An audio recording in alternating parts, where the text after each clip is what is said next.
Hello and welcome to another episode of Pipeline to Profitability. I'm Alan Ferguson. This podcast is proudly sponsored by Service Success Academy. So today we have the one and only Joe Cunningham. Now, this podcast was recorded in a recent workshop we've done with our private coaching group, and the topic, call-by-call management. Now, we've been using call-by-call management in our companies for about 10 years now. And I know Joe's been teaching call-by-call management process for many years more. So this is an interactive workshop where Joe will explain all the benefits of implementing a call-by-call process into your service company. It's applicable for air conditioning, plumbing, electrical drains, water heaters, you name it, you can apply it to it. So this was a great workshop, and I'd love to get in and get into the workshop with Joe Cunningham. And I really hope you enjoy. All righty, thanks. Thanks for everyone for joining in today. Today is going to be an exciting workshop on call-by-call management. And I want to thank Joe Cunningham for being not just a great friend, but a great support for me, all my clients, as well as the industry. And I'll bring you in a second, Joe, but I'll get you to give a little bit of history about you and what you've done for the industry over the years. But today is a subject called call-by-call management. Now, it seems to be a buzzword, and it has been for a while. And I just wanted to probably dispel a few myths on call-by-call. Now, I am led to believe that Joe, you introduced call-by-call management to me and my companies in Australia approximately 10 years ago. And as far as I know, you'd been using the call-by-call process for some years before that. So that's where I'd like to kick off today. So welcome, Joe. Thanks again for joining us on this workshop on call-by-call. And once we've been through the process, we'll open it up for anyone that wants to jump in, probably in about 45 minutes time, throw some questions at you, if you don't mind, Joe. Welcome. No, I don't mind at all. Thanks for inviting me, Alan. I really appreciate the opportunity to be with your group and talk about this process a little bit. So where would you like to start? So call-by-call management, is this a new thing? I know it's a buzzword. A lot of companies are talking about call-by-call, and I'm sure there's different variants of it. So probably start by, how did this process start and when? Okay, let me go back to what I believe is the true start to this process. In 1989, I went to work with Carrier in Houston and started working with heating and air conditioning contractors and helping them improve their business. And back then, just like now, there was a large group of technicians that weren't great communicators. So we had to streamline a process to get the prospects that were really the greatest candidate in front of someone that could sell. So we started training the techs to go out and meet with the customers and do a little bit more than just the technical part of running the call. And they would go out there and they'd look at the system and determine what was wrong. And because they weren't the greatest communicators, we had them write everything down so they could refer to it and the customer could see it. And then we gave them a script, just like we scripted what to say at the beginning of the call, the transitional statement and things like that. We gave the techs a script that went like, if I get to your house and the repairs were, say, $1,400 or $1,000 or whatever, and that technician would say to the homeowner, I checked your system out real well, and it looks like your repairs are pretty high. And actually, it looks like you should maybe replace your system. But before I ask you to do that, would it be okay if I get you a second opinion from our senior service advisor? Now, the answer to that was almost always yes. Now, we had to change a bit when we started that script because the text before that would say, would it be okay if I sent you a salesman out here? Because I don't know if you should replace it or not. And, the people don't want to talk to salespeople, so they'd blow them off. So we had to come up with a technical sounding official name that sounded it was higher, like it was higher up the ladder, but carried the connotation of not being a salesman, just a service advisor. Now, I got the idea for that name because at that time I had just bought a new BMW. So I had a new BMW, and I'd take it in to get it worked on. You'd pull in there, and I didn't know where to go. So I asked the guy, I need service on my car. Where do I take it? And he says, well, you take it right over there, that little building. That's where our senior service writer is. And he'll write everything up for you and tell you what you should do. Well, I believed everything that guy said because he was the senior service guy. He wasn't the sales guy. The one thing they didn't say was go over there to that little shed, and we got the guy that will sell you a lot of shit that you really don't need. That's his job. Okay, so since they changed that connotation and it worked for me, I figured we could try it in the service industry, and it did. It worked. So now we were getting these technicians. We came up later with our score sheet so they could score the equipment and determine when they should say this script, because at that point we were still pretty loose on what we did with the techs, and we didn't know that some of them just didn't understand everything that we wanted. We still had a longer learning process to go through. So we came up with our score sheet on when this system, determined by age, dollar amount of the repair, past maintenance, reached this certain level of points. That's when you use that script, because the repairs were either real high or there was a replacement opportunity. And it worked. Like I said, the customer would say, yeah, get me a second opinion, because he didn't want to have to buy something that he didn't need. So then we would send the senior service advisor to the job, and he physically went there, and then he would meet with the customer and he would sell the job. Well, the process worked great, but the issue was we started having too many techs doing it in one company for the senior service advisor to cover all the calls. Now, that's the same way we started doing it at your place, if you remember, the senior service advisor process. And the process works. And, when we first kick it off, that's what we did. And we didn't realize, because in the past we had told people never sell over the phone because they were just trying to give quotes over the phone. And we wanted to stop that we could actually sell these over the phone. So we started getting busier and busier, and we were hiring more and more senior service techs or senior service advisors. And at one point, it almost seemed like we're going to have to hire a damn senior service advisor for every tech we've got and make this like a tag team wrestling event. Well, we couldn't do that. So that's when we started to handle these by the phone. And what we found out was that, different than a customer calling in and saying, hey, how much do you charge to do whatever, whether it's replace a water heater or replace my air conditioner or fix a drain, and trying to sell that over the phone, when we had a tech in there to guide the technical portion of it. In other words, get this customer involved with seeing something, understanding that he's got a problem, and then wanting to talk to someone about it. That changed the whole character of the job, to where now my customer is paying attention. He sees he has a problem and he wants to learn about a solution to the problem. So that's when we started selling by phone. And that's when the true call-to-call management thing started.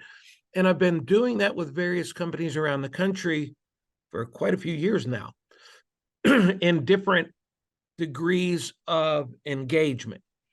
I have some clients, companies that I work with, who do it part of the time. I have some clients who do it with certain techs. And I have a client or two that, like here, we do it on every single call. And the difference between my process, which goes back to the original senior service advisor program, and most others is I don't tell people to do something unless I try it. There's some guys out there who have heard the buzzword and they think they got the process figured out, and they come in and they tell you to do a lot of pretty strange things that are kind of counterproductive to success. But our programs are 100% proven, and we do that process on every call. He's really our service manager. We call him our senior service advisor. He sells over the phone. Our techs no longer sell on the job. Every call is run call by call management. Every repair that's sold, every piece of equipment that's sold, or every part of a system that's sold is sold by our senior service advisor. And because we've tested it so much, when my senior service advisor started trusting the guys and say, you know what, I believe Eddie can sell this because it's a really simple job. Well, Eddie, our technician, would try and sell it, and he couldn't sell it, which would require us to call the customer back up and then make another presentation. So we were being counterproductive, and we just came to the conclusion that we're going to do them all. Now, I will say this, as you're trying to decide what to do. If you have a guy that's an absolute rock star, and I have trained more technicians than anybody in the industry, and I've also trained the highest producers out there. If you've got a guy like the one I trained and works over at Abacus, not far from us, he sold 636,000 in 1 month. That was his record. He'll typically sell 5 million a year. I'm not going to screw with him. He's going to be able to do what he wants. But unless a guy can show me that he can sell in excess of $1 million, we're going to pick that sale up.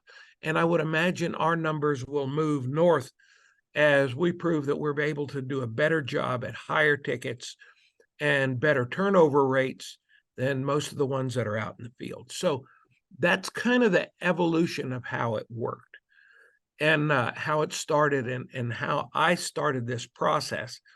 And I see lots of other people doing it. Other people have heard about it, seen it, listened to it, saw parts of it enough that some of them have figured out a really good process. And then we've got some guys out there who have called me up and say, hey, we're doing this call by call thing. This guy came by and said he knew how to do it, and he set it up, and we're not being able to get anything sold, and I've gone down and gotten it fixed in a few days. So the process works. It works wherever it's happening. It works with whatever trade you're in, whether you're selling plumbing, HVAC, electrical, whatever trade you're in, you can make this work. And I'm a firm believer that we could go beyond those 3 trades and go into things like pest control or anything else and do the same thing. And if you look at other selling organizations, they're all pretty much doing it anyway. We are just an evolution of taking it into the trades when it's been in other sales businesses before. Because even when you go to buy a new car anymore at most places, you will be greeted by a salesperson who is about the same as your techs. And he's going to tell you about all kinds of stuff. But if he runs into any resistance at all, he immediately has to get something looked at by the sales manager and approved to bring you the best deal. And then the sales manager just comes out. He is their senior service advisor. And that's how it works. And it works successfully enough that it's a national program with most dealers out there. So putting this thing in place in your business is one of the things that you can do to really revolutionize your sales, increase your average ticket, reduce your callbacks, and generate a ton of leads.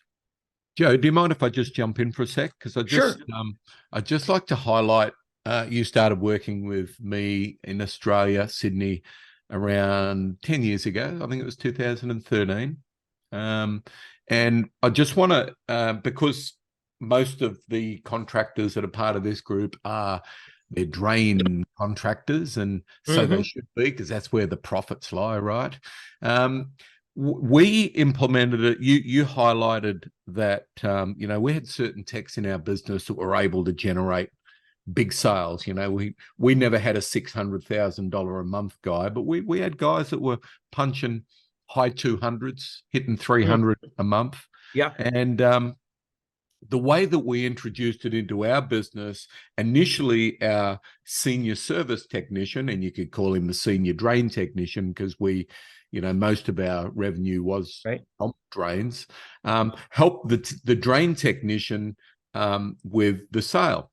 And we knew that if the drain technician tried to make a sale any more than a certain amount, he would stuff it up. He'd either was unable to close it, or the customer would do the old, let me get back to you. So when we first implemented it, and you highlighted a couple of guys in our company that were very capable, cheeky, but capable.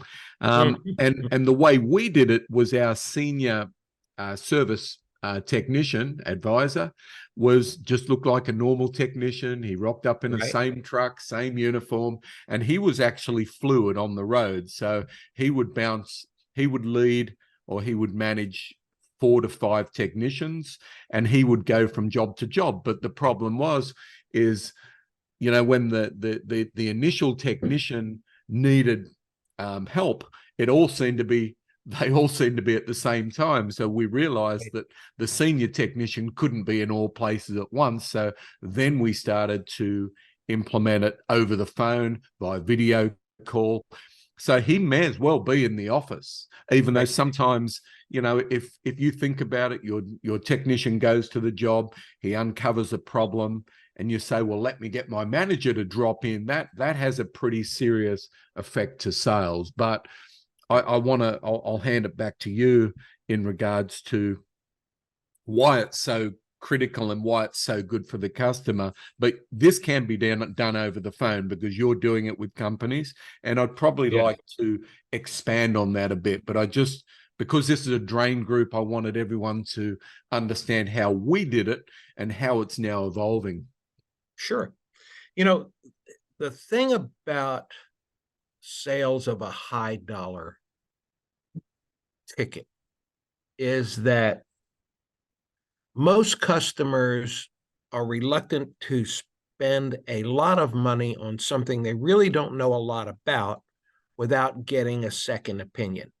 So when you use the senior service advisor process, senior drain manager, whatever you want to call it, the end of the call, and it wrapped up, would you mind if I get you a second opinion from our senior service advisor? They were very comfortable with that.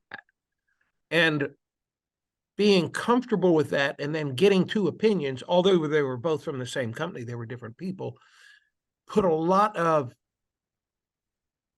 comfort in the call and a lot of credibility. They realized that, okay, we got the regular guy out here. Now we got the really good guy out here. And this guy is a senior service advisor. I don't know why it says it on his shirt, so I know it's him. That in itself generally takes that sale and pushes it over the edge for a person that's reluctant, because they do like that second layer of credibility. And the second layer of credibility can come over the phone. We've proven that now.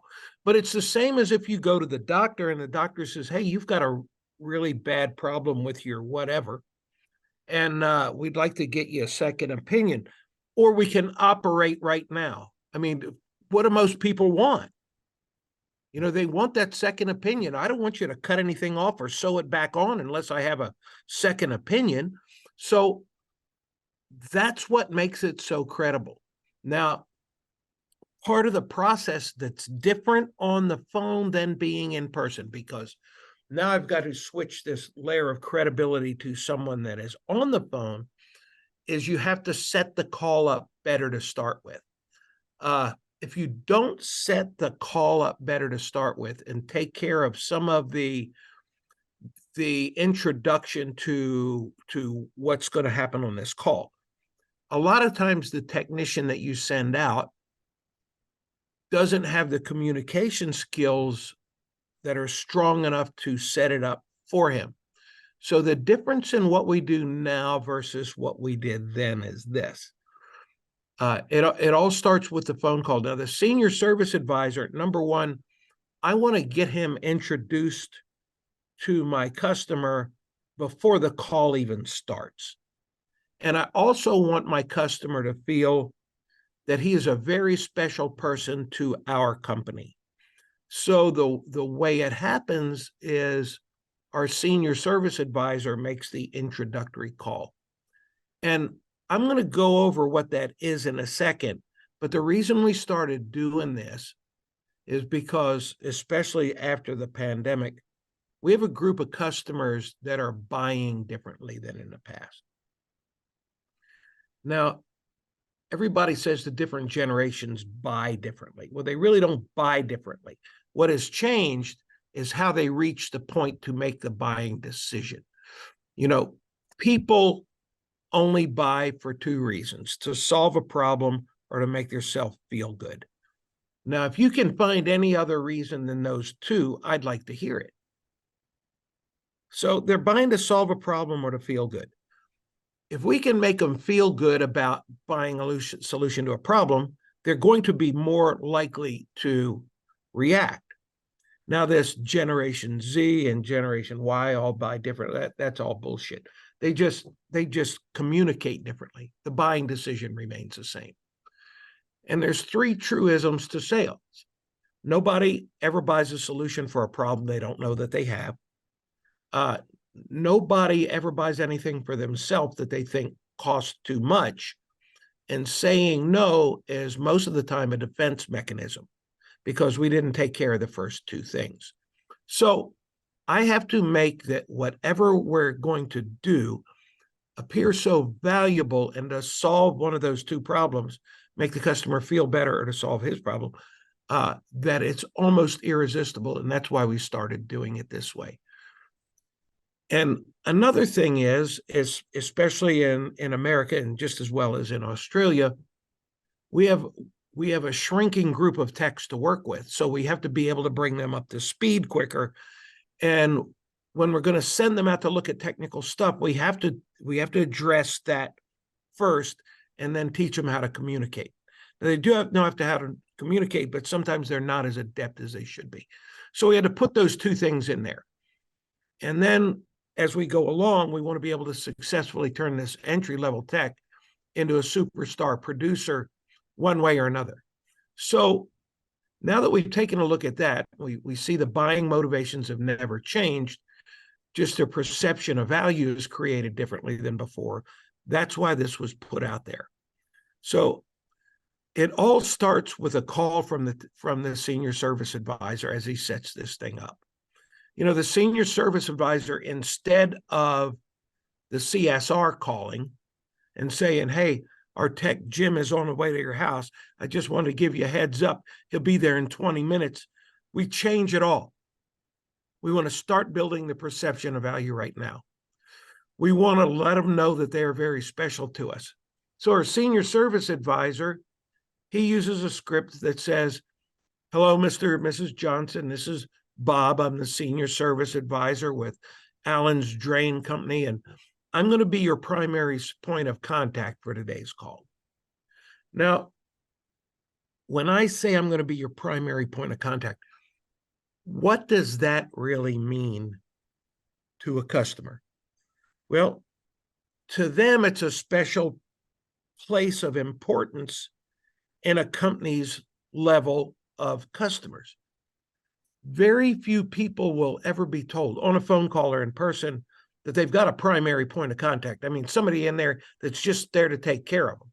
A few of the differences would be a 5-star hotel who has a concierge who takes you everywhere, who takes your luggage up to the room. He sets it in just the right place for you after he asks if that's good and asks if he can get you some ice so you could have cold drinks later. Now, that's the level of service this customer feels from, this is Jim, and I'm the senior service advisor with Allen's Drain Company, and I'm going to be your primary point of contact for today's call. So now this customer feels better about it. So then we go into the rest of our presentation. I just wanted to touch bases with you and let you know that our tech, Phil, will be at your home in approximately 30 minutes. Now, I want to make sure that this customer hasn't forgotten us and says, well, you know what? I forgot all about a dentist appointment. I'm only going to be here for another 20 minutes. Well, that makes sure that I can reschedule my customer and reschedule my tech to go to another spot without rolling him in a truck to this call and spending money for a person that's not going to be there. So if he says it's bad, we're going to reschedule. If he says it's good, then we're going to go. And then we want to make sure that the customer has enough time, because we're going to take a little more time than we typically take. I also wanted to mention that our service today that they'll be performing will take about 60 to 90 minutes. You do have that much time to share then, don't you? Now, right now, he's going to tell me whether he's really in a hurry. Because the customer will say, well, I planned on leaving here at whatever time it is, and I just don't have that kind of time to spend. Now, that also tells me what we need to do on this call: reschedule or refocus somewhere where we can make it work. But I need to know that he's got that much time, and I need him to expect me to be there at least that long. If they tell me they got 60 to 90 minutes, they'll let me stay for 2 hours without a problem. And there's a good chance I'm going to be there that long. Now, what Phil will be doing, he's going to be performing a tune-up or whatever the hell he's doing. And when he does that, he'll be checking everything out on your system to make certain that you don't have any unexpected problems with the equipment once he leaves. Is that okay? Well, we teach our techs to say things which have a customer ask him to check things out. Some are good at saying it, some aren't. So I'm going to open that door for him. And when I say that, the service that he'll be performing, when he does that, he'll be checking everything out on your system to make certain that you don't have any unexpected problems with the equipment. Is that okay? 99.9% of the people say, yeah, that would be great. So now they just agreed to let my tech check everything out because it's to their benefit, so they don't have any problems once he leaves. No one will tell you no. We follow that up by saying, when he's done going over your system, the tech's going to give you a full report of what he's done. And if by chance he sees anything you should be aware of, he'll fill you in on that as well. Is that okay? And the customer says yes every time. So let's take a look at what we've done. I haven't even finished my script. I've made my customer feel very special. He said he's going to be there. He said he's going to take an hour and a half out of his time to visit with us. He said it's okay for my technician to check my entire damn house, my entire plumbing system, drain system, whatever we're going there to look at. He said that's good, and he'd like a list of everything that's wrong with it that he should be aware of. How much more do you want this guy to do? I mean, we have blown the doors wide open for our tech, and it's made it so much easier for this tech that's not a fantastic communicator to move ahead. Now, we followed up by saying this: I'll be your personal contact and available for you to go over anything you might have questions or concerns about. So if you need to reach me for any reason, please feel free to call me at my direct number, whatever that is. And make sure you don't give the guy a damn automated attendant. What the hell's the matter with you if you're using those things? Stop doing that shit. Okay, people don't want to talk to a recorder. They want to talk to you. Make it easy for them to talk to a human. Most people, when they get press 1 for this, press 2 for that, press 3 for this, press hang up the damn phone and call somebody else. Put somebody on there. And everybody in our company would like to say thank you for allowing us to work on your home. So if you need anything, please feel free to call right away. So now I'm done with my call. And like I said, I've made the customer feel special, told him everything we're going to do. He gave me permission to go through his entire house and his entire plumbing system, sewer system, whatever I want to look at.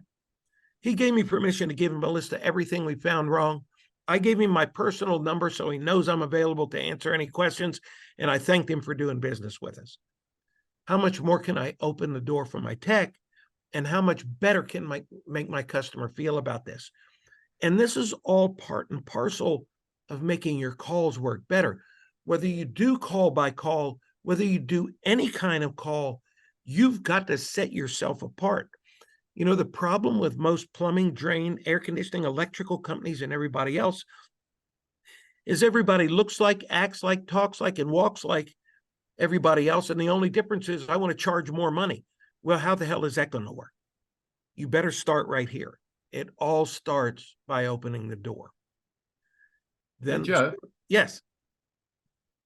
just from what I'm hearing so far, this makes it really hard to not get the most out of every call. It's if this is done the way you recommend, and I'll be perfectly honest, we never got that level of accountability. We run it pretty close, and I know one thing I do know is my senior service advisors really got the shits when the service technician didn't follow the script, like decided that he would just present a $20,000 fucking drain repair when there was no trust, nothing had been put in place. And that was always the biggest complaint here, is because we know that, I talk about staging, and that's a completely different type of training, but we know that when we slowed it down and run the call exactly as we've decided we want it to run, and the communication between the service tech and the senior tech was solid, and it needs to be, that the calls just ran perfectly. So I'm loving every minute of it, and the boys are starting to throw some questions at us. But I just before I start taking questions from Brendan and Andy, just my last question to you is, what does this process do for the company? Well, the day if all you do is use this script, today your tickets are going to go up. Today. I mean, when you make this call, it starts today. Now, today and over the past few weeks, like I said, we do a lot of stuff experimentally, and we're doing something that people say you can't do because we run it this way. They say you can't make any money with home warranty calls. Well, that's not so. We've been taking some American Home Shield calls and applying this same process to it. And we're getting almost as high average ticket on American Home Shield calls, and we're getting a high percentage of turnovers on American Home Shield calls doing it this way. So if I can make it work with American Home Shield calls, you can make it work anywhere, because they are the very hardest. And like I said, we don't do anything until we try it. The reason you didn't get this script when we were doing it with you 10 years ago is because we've been working on this. And this is not overnight stuff. This is a culmination. If you take a look at the whole call by call process, it's a culmination of 30 years of doing this shit wrong and figuring out what does work and what not to do. Mm-hmm. So I've already made all the fucking mistakes you could make. I've done it wrong a lot of times, but this is how you do it right. And this call, this script up front, absolutely will revolutionize what you're doing. But one of the things you also said, Alan, was slowing the things down. And if you remember, one of the first things that I told you when I came there, when I watched the guys selling, I always told you slower is faster when it comes to dealing with the customers. We got to slow the guys down. Slower is faster. Slower is not faster when I'm digging a hole, but it's damn sure faster when I'm selling a job and when I'm setting this thing up to work.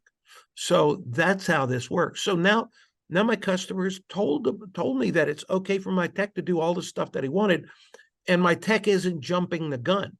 Because one of the things you did say, a couple of your techs, I remember going after the calls, and the tech did try and sell the job up front. And just as soon as he threw out that price, and it didn't matter what it was, because there was no trust level and no value built, it didn't matter whether he said 1,000 or 20,000 or 40,000. The price was already too high, because nobody made this customer want this, and nobody made this customer see he had a problem that he needed to solve. And nobody buys a solution to a problem that they don't know they have. And everybody thinks something they don't really want costs too much. So that's the danger of just letting these techs throw that price out without being able to have the value built up front and somebody that can bring another level of credibility into it. And that's why we switch this up. Now, after you make the script, then your tech does all the looking. He's your eyes in the field. He's your eyes in the field. He finds everything. And then the tech finds everything, whether it's a sewer problem, a drain problem, whether it's a fixture problem, whether it's a HVAC problem or electrical problem. It doesn't matter what the problem is, because the customer gave him full permission to look at everything and to make these lists. Now he's got a list of everything wrong, and it's time for him to call the office and talk to my senior service advisor and tell the senior service advisor what he found. Now, I also give the tech a list of pictures that he must take. And when you've got to be serious about doing this, okay, you can't become half pregnant. You have to be all the ways pregnant and all the ways in on your diagnostic part. Too many people, when they run a plumbing company, sewer, drain, HVAC company, it doesn't matter what kind of service company, they let the guys run the damn call and tell the business owner what they're going to do and how they're going to run it and what pictures they're going to take and not take. You got to stop doing that shit. I mean, if you want to do that, why don't you just stay home and let them run into the ground themselves and you don't even have to worry about it. But the reality is you have to control what's being done so you can put your senior service advisor in a position where he can win.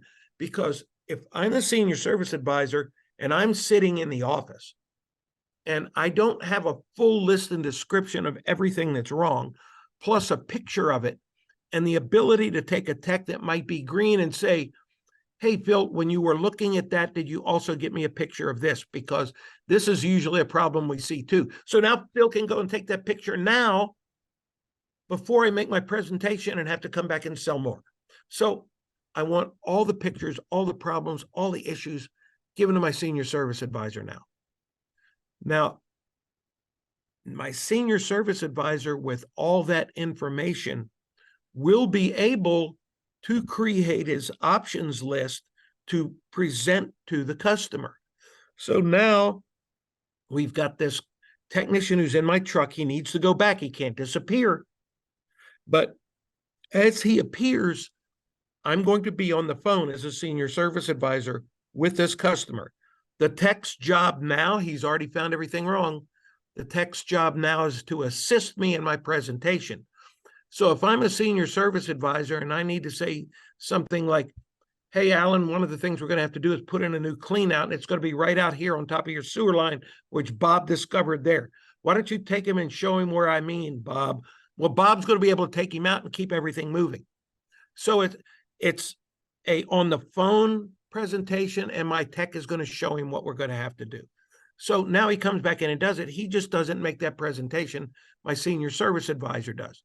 And the senior service advisor also sets that up by making the script the right way. The senior service advisor calls up the customer and he makes his own opening again. And he says, Mr. Johnson, I'm the senior service advisor over at Allen's air conditioning, plumbing company, sewer company, wherever we're from. I talked to you a few minutes ago. And the reason I called is our tech Phil is out at your house and he was doing his work and his inspections and he found some issues that he was kind of concerned about. So he took pictures of them and then he called me and he sent me the pictures as well. And quite frankly, after I saw the list of issues and especially the pictures, I was pretty concerned as well. Would you mind if I shared this with you? Now, what kind of an answer do you think you get after that presentation? We have never, ever even had one single customer say, I don't want you to share it. Not one, not a friggin' one. So I know that script works. How much more do you want the customer to do now? He told you you could do every damn thing you wanted. Then he just asked you to share the information with him. So now as I take a look at what has happened, okay, my customer feels very special. He's receiving a level of service he's never received before. He's given me complete permission to look over his entire whatever system we're looking at. He wanted to be informed of anything that he should be aware of. I told him we found some issues that we were concerned about, and I told him I examined the pictures, and I told him I was really concerned, and is it okay if I shared it with him? And he said, yes. Do you see a little difference in that and the regular calls we're running? And now do you see why it works? Now, the next thing that's going to happen is my senior service advisor just has to be adept enough to make his presentations. And if he offers an array of presentations, option 1, 2, 3, or however you set it up at your company, he is going to sell something. Now, I will say this about options. We've been trying this and trying it and changing things and changing things. And I used to be a big believer in giving options from the top down. And one of the things that I found is we started changing up the options in the past probably 8 or 9 months to doing this. One of the options that I offer a customer is the absolute bare bones minimum that we could do, and I offer no warranty on it whatsoever. So if I'm offering 3 options and my bottom one is the bare bones minimum to barely make it work and offer no warranty, my script kind of goes like this. Alan, I've got 3 options. After we went over everything that's wrong, I got 3 options to make everything work well for you. Now, the first option is to do this, whatever this is. And that'll get things going for right now. But unfortunately, it's not going to carry any warranty because if we don't rectify the other problems, this will fail very soon. You don't want anything like that, do you? So the answer to that is always no. So now this customer has just pushed himself up the ladder to where the worst that's going to happen is we're going to get the middle one. And the best that's going to happen is we're going to get the top one. So when I've done it that way, it makes it easier for me to sell the top 2 tiers or the top however many tiers you offer. Now, there are some guys say I have to give them 6 or 7 options. I think that confuses the shit out of them. And, so you do whatever you want on the options. I'm not a 6 or 7 option guy, but that's just me. But your first option should be offered as one that he's going to turn down with no warranty, and then sell your warranties on the rest of them. And the customer will take the options that you offer him because they're good. Then after this customer chooses what he's supposed to do, the one thing that I do ask the tech to do is get the review himself. Because now the customer made his choice, and we've either had the tech make the repairs then, whatever those repairs are, or we've scheduled them. So now the customer's real happy with my technician, and we're going to ask for the review. Because most customers, even if they're really happy with your service, aren't going to willingly just step up and give you a 5-star review. You got to ask. So this is how we ask or make our techs ask. They say, Mr. or Mrs. Johnson, are you happy with the level of service I provided you with today? Just a simple question in a conversation. The customer will say yes or no. Now, if the customer says no, the tech should ask them, well, what is there we could do better? And the customer will tell him, and we rectify that. So he is happy. So now we've taken this customer and put him in a position where he says he's happy. And then we finish it with the rest of our scripts and say, well, the reason I ask is that we have monthly contests at the office for the techs that make the most customers happy enough to give us 5 stars. So is there any reason you wouldn't want to help me out and give me a 5-star review too? So now the customers put themselves in a position where they said they liked what you did, and you just put him in a spot where he almost has to say yes. And then we get him to give us our review now. A lot of them will give you the old, well, I'll give you a review when I go online to pay my bills. Get the damn thing now. Good intentions are good, but it doesn't always get anything done. So if any way possible, get your review now while the tech is there. And what's going to happen is if you internalize and implement the call-by-call process, you're going to achieve a lot of success real fast. And the reason for that is you've put your team together properly, because that's all we've really done here. We've taken our team and broken it apart. We have our CSRs that answer the call and book the call. That's what they do real well. I don't want them trying to set my call up because they've never been trained for that script. And they are not in a perceived high enough position to do the same thing that a senior service advisor could do. So then I have my senior service advisor go in there and put the customers at a special level. the customer says to do all these things. We do all these things for them. We give them an amazing presentation and we get a review at the end. So that's why you're going to do a lot better. And that's why the people that we have will do better, because my senior service advisor is trained to communicate. That's what he's doing, communicating up front, making my customer feel special, communicating in the middle, setting up his presentation so it's almost impossible to fail. My technician is really good at technical stuff, so I'm going to let him use his eyes and his hands and his ears to walk around that house and look at every damn thing related to this call and do his maximum job there. And then we're going to let my very skilled communicator come back in and sell that job. And then we're going to let our technician, who has now made friends with our customers, put the customer in a position where they want to help him and give him this review. And it's no different than building a football team. Everybody's a specialist. We have to stop trying to make people do what they're really uncomfortable with, do it and be super successful at it. Because if they aren't inherently super comfortable doing something, there will always be something that's in their way. You know, it's just like an NFL football team. Years ago, if you watch football on TV, it wouldn't be unusual for, especially the linemen, for a guy to play offense and defense. And you don't see that very much anymore. And the reason for that is because they find guys that are just that much better at offense or that much better at defense. So they put them into that position so the team can win. You will never see an NFL coach go to the team before they take the field and say, okay, I picked out the guys I want on the field. You guys go out there and see if you can make this shit work. You know, they don't say that. Everybody's got a specialized position. Suppose we made one of the linemen who decided he'd like to be a receiver, let him run down there to receive a pass. Well, number one, he doesn't know how to receive a pass. And number two, he's so slow that the guys that are covering are running circles around him. So why would you do that? Keep him back here where he's protecting the quarterback so he can make the throw to send to the receiver who's always in the right spot. And that's what we're doing. We've got everybody in the right place at the right time, performing the right task to get us the right profits. And that's what call-by-call management was put together for, and that's what it does if you do it.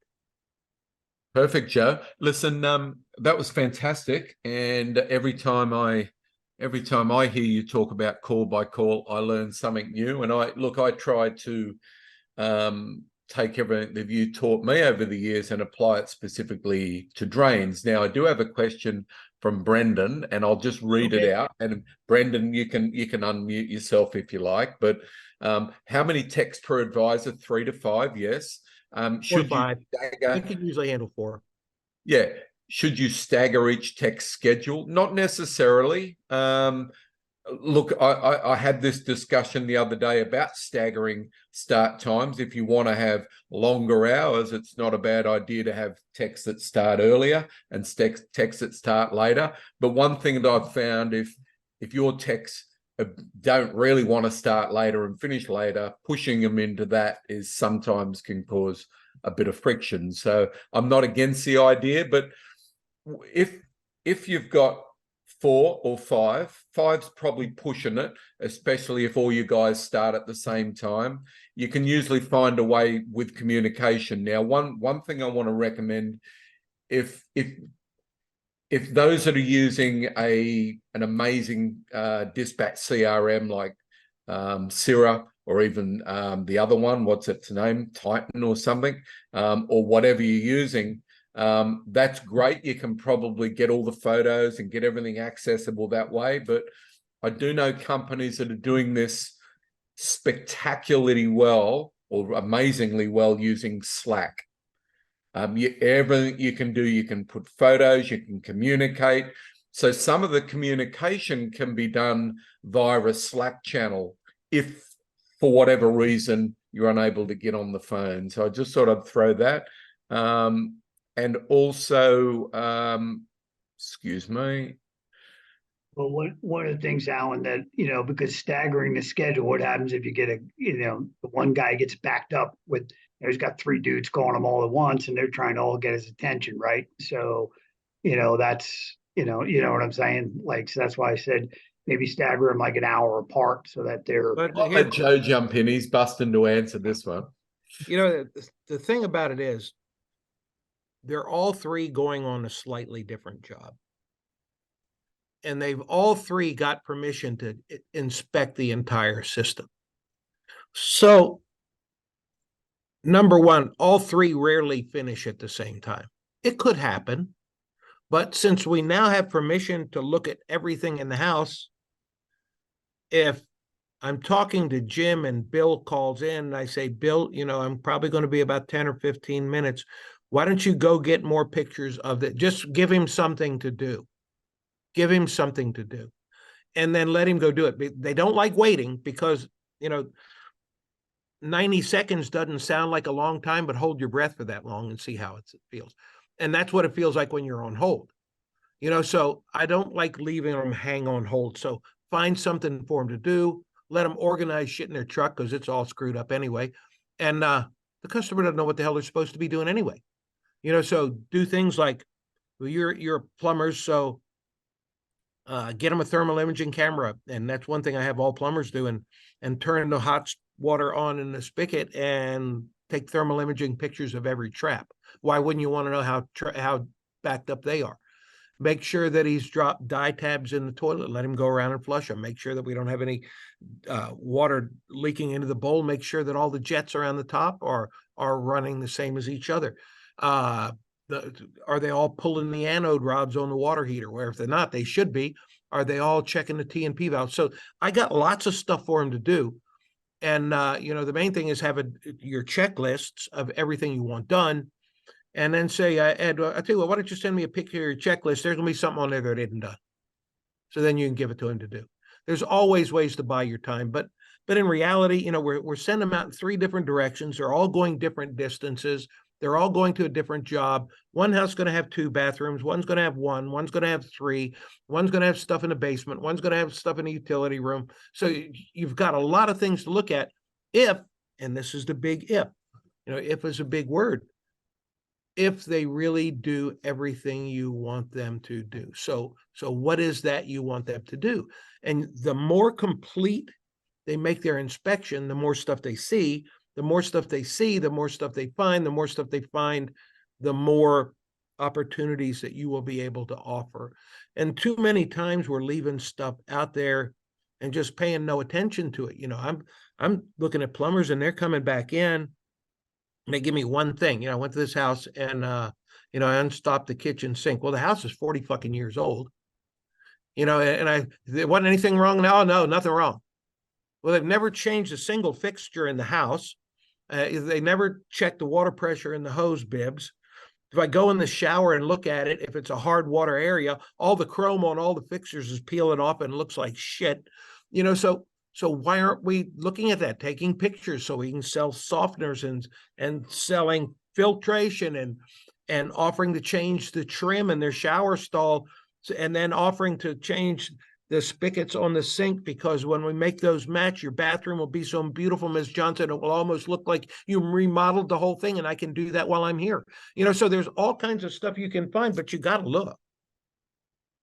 And it's up to you as senior service advisor, Brendan, to control the looking, because if Justin's my tech out there and he really hasn't learned everything that he's going to do, it's my job to manage the call and manage what he looks at and manage what he finds, and he will forget something. So those are some things you can do to buy that time for yourself. Sounds good. Sandy's got a question, Joe. Okay. Would you like to ask it directly, Sandy? You can unmute yourself and throw that one. Yeah, sure. I just wanted to see who writes up the option sheet and how does it get delivered to the customer? Your senior service advisor writes the option sheet up. Okay. While he's talking to the tech. So you're the senior service advisor, and I say, Sandy, I'm out here at Brendan's house, and he's got a leaky flapper in the master bath, so we're gonna have to rebuild that tank. I cameraed all his traps, and on one side of the double vanity, it's half full of something. I didn't pull it, but according to the thermal imaging picture, it's stopped up. And are you in Australia, Sandy? Yeah. Okay, well, you won't find as many individual stops on fixtures there as we have here. Every fixture here will have a stop valve on it. But in the US, we'd find a lot of stop valves, and they never get changed. They rarely get turned off. So due to the old valve types, the packing nut will start leaking and let water seep out there and leave a lot of mineral deposits on there. Well, if that's the case, and I start having a leak and I'm a homeowner and I turn the valve off, if it's got those mineral deposits on there, there's a 90% chance it's going to leak, even though I turned it off. And then when I turn it back on, it's going to leak even worse. So I need to tell you about those. So I'm going to tell you everything I find. And then you're going to take that list of stuff from my checklist, whatever is on my checklist, and then you're going to rebuild the options. So Brendan's number one option would be, we can make sure that your wife's side of the vanity doesn't stop up, and we can fix that.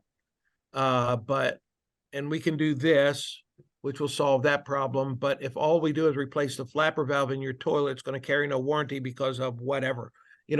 So whatever it is, we're going to build at least 3 options. And depending on what call you're on, those options will change. If Brendan doesn't have water softeners in his house or water treatment of some kind, and he's in an area where there's really hard water, his top option is always going to have that water treatment in there. And he didn't know he had a problem until my technician shared that picture with me, and I put Brendan on the phone and let him look at that and say, hey, Bill, take him and show him what I'm talking about.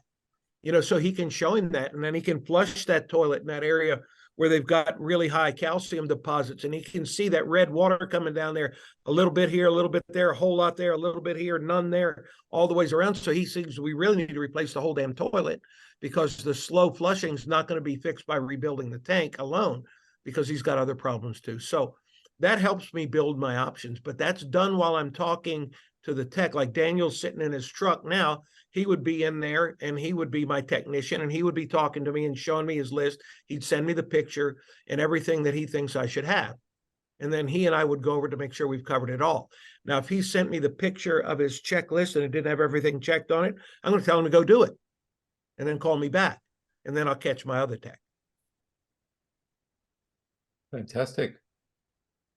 So, was there anyone else that wanted to throw a question at Joe while we've got him? We'll probably be rounding up in the next 10 minutes or so. But I did say I wanted to let anyone that's taken time out of their day to join us throw anything further on the subject of call by call with Joe. Hey, Joe, this is Brendan again. Yep. So the other question I had was splitting commissions. Do you give your technicians on site a split or a spiff, and do the obviously the senior advisor or the sales guy, he's getting whatever his normal is. So my senior service advisor is actually also my service manager, and he will go sell equipment too. So if my tech sets this up for him to make a sale, and it depends on whether it's service or we sell mainly air conditioning or a whole air conditioning system, we're going to lower my senior service advisor's commission differently than if he went out there by himself. Like I just went out to see you and Mrs. McNiff at night. So we'll probably give that tech 1.5% to 2% of that sale because he set it up. Okay.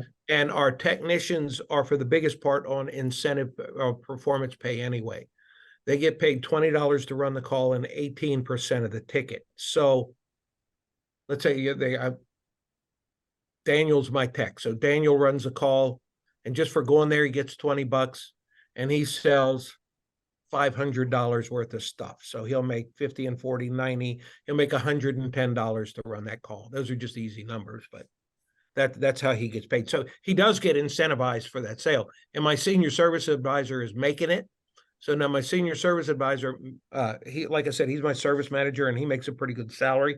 And then I incentivize him with commission, and he's incentivized by the also on the percentage of profit for for the department. So everybody's got a different program, and it depends on who you're bringing in. But, if I just had a guy and said, okay, you're going to be my senior service advisor because I've got X number of techs, and that's all the hell you're going to do. Your ass is never going to leave that seat except to go pee. Okay. His commission rate would be different than the guy that I've got now, but he would not receive the salary that I pay this guy now. Sure. So commissions, everybody asks me what kind of commission should I pay? Commissions are a percentage of sales. Salary is a percentage of sales. Always, everything's a percentage of sales. So you just have to figure out where you are. And I can pay more if I'm at 70% gross margin than if I'm at 40% gross margin. So if you're running at 40% gross margin, I tell you to give 10% commission and your overhead's 30, you just did all this shit for nothing. Yeah. So you just have to kind of figure out where you are. Can I just jump in and I'll share something that we did that worked well? And I was always looking for simplicity in commissions, and I'm working. Anyone that's using Sira software in the US realizes that there is a very, very simple commission pay plan within that. But I looked at it this way. Let's say, for instance, we put in a budget in our, because commissions, salaries, direct salaries, indirect commissions are all have to be reflective of what you budgeted for. So we used to budget 5% commission across the business. And let's say that my drain technician sets the job up nicely. The senior service technician works with the customer and they win a $10,000 job. And some of the jobs we won were considerably bigger. And I would say, well, for the drain technician who set the job up, he gets half of the commission, and the senior technician gets half of the commission. It was just a simplified way of doing it. Now, who did the work on the sales? Well, the senior technician did the sales. But if the service technician didn't set the job up correctly and follow the process, there would have been no sale. But here's the reason the senior technician makes so much money is because, don't forget, he's got 4, maybe 5 opportunities versus 1. So his earnings are going to be pretty serious depending on how you're structured. Now, for the companies that are, maybe only got 1 or 2 trucks, the senior service technician might be you. You might be it until you've actually got the growth. And once you realized how powerful this shit is and that it really does work, and you've got the ability to generate the calls, which, is a bit of marketing and a bit of remarketing to existing customers, you're making the right money, which is about getting your charge rates correct. You're going to grow pretty quickly, and you're going to have the money to reinvest into marketing, and before you know it, you're going to have 4 or maybe even 5 service trucks and a senior advisor. You might have someone taking that position from you, but it's all about following the process, making the money, and growing that way. So that's my view anyway. So, but every company is different and how they're run, and I entirely leave it up to you. You guys, this is absolutely the easiest way to increase your sales and profitability. You don't need any new techs. You don't need any new trucks. You're using the marketing that you've already got. You don't need any more calls than you've got right now. It's just going to help you maximize what you're doing. If you can take the same number of calls that you're running right now and increase your revenue by 20, 25, 30%, your overhead is going to stay almost stagnant with what it is now, because the most expensive part of your call is where I put Justin in the truck and send him there, and then I let him get in the truck and come back.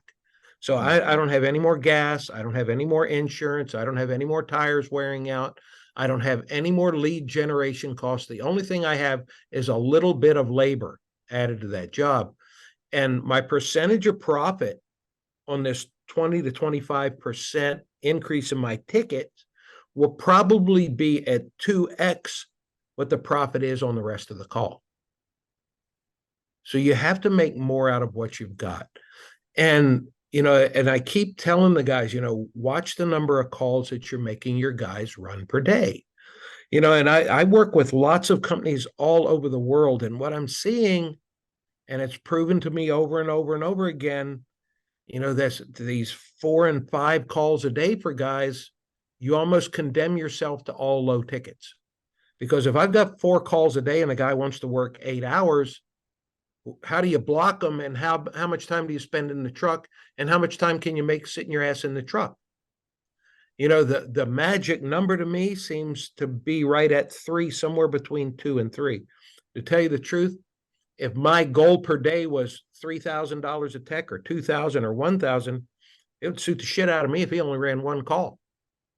If he could make that revenue, it's hard to make all your day on 1 call all the time.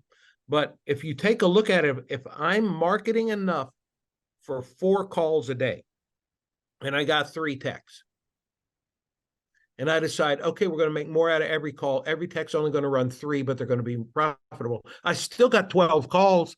That means I can have 1 more tech on the road, and I don't have to do any more marketing at all. I've already got the leads. What would that do for your company? What would that do for your company? How much easier would it be to get another tech and put him in another truck when you run your numbers like that? So make your calls count, set them up the right way, do what you're supposed to do, say what you're supposed to say, get the guys to do everything they need to do in the field, and then maximize your results. Perfect. Yeah, look, there's a question there. What plumbing average tickets are you seeing? Look, Andy, our plumbing average tickets were close to 1,200. Our drain average tickets were about double that, 2,400. Water heater calls, 1,800, 15 to 1,800. So we used to measure the average on every type of call we did. Plumbing, electrical, hot water was always separate, drains. So it depends on what level of reporting you're getting. So I think 1,000 to 1,200 is healthy for a plumbing call, and I think anything north of 2,000 is healthy for a drain call. Although I've worked with companies that are north of 4,000 on their average drain calls. So where are you at the moment? Hey, Rod, thanks for joining us. Where are you at the moment, my man?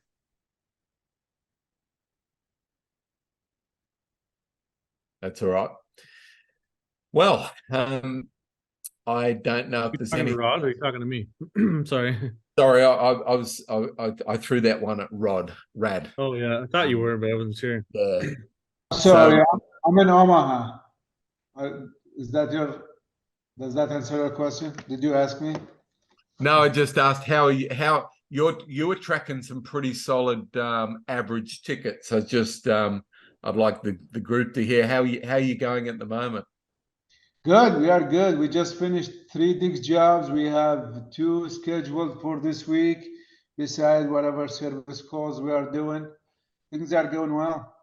Good stuff. So I want to thank Joe for joining us today. If there's no more questions there, we'll probably conclude today's training. It's recorded, and everyone will get a copy of that.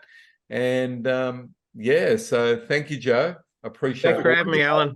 I thought it was at everything 3. you do. Sorry, Rod, that was. Sorry, I thought it was at 3, so that's why I came at 3. But I'm sorry. I'll just listen to the recording then. Yeah, no, we'll get that to you pretty soon. So, but yeah, appreciate everyone's input. Good to see you, Joe. Good to see you too, Rod. Glad you could join us. Yeah. Good to This see has been everybody. very, very informative, and I hope everyone's got lots of notes and starts to implement a call-by-call process based on your business is currently set up. So I've got further to add on this specifically for your drain business. So anyway, that's us for today. Okay, and guys, as I'm going to be giving a 2-day call-by-call training program in a couple locations this spring. As far as I can tell, right now we have 2 spots in California where we'll be, one in closer to Sacramento, and then one we're going to have down at Ismael Valdez's place in Anaheim. I'm trying to get a place in Phoenix. We'll probably do one in Dallas and one somewhere on the East Coast. So we will have those live. And the way I set up the programs, it's 2 days, but one day is for you as a manager and the other day is for your technicians. I never mix them. And one thing I'd also like to add is if you don't plan on coming to the management part, don't send your guys to the technician part, because I'm going to train them what to do, and then you're not going to know what that is. So that's one of the worst things you can do, and it just serves to frustrate them.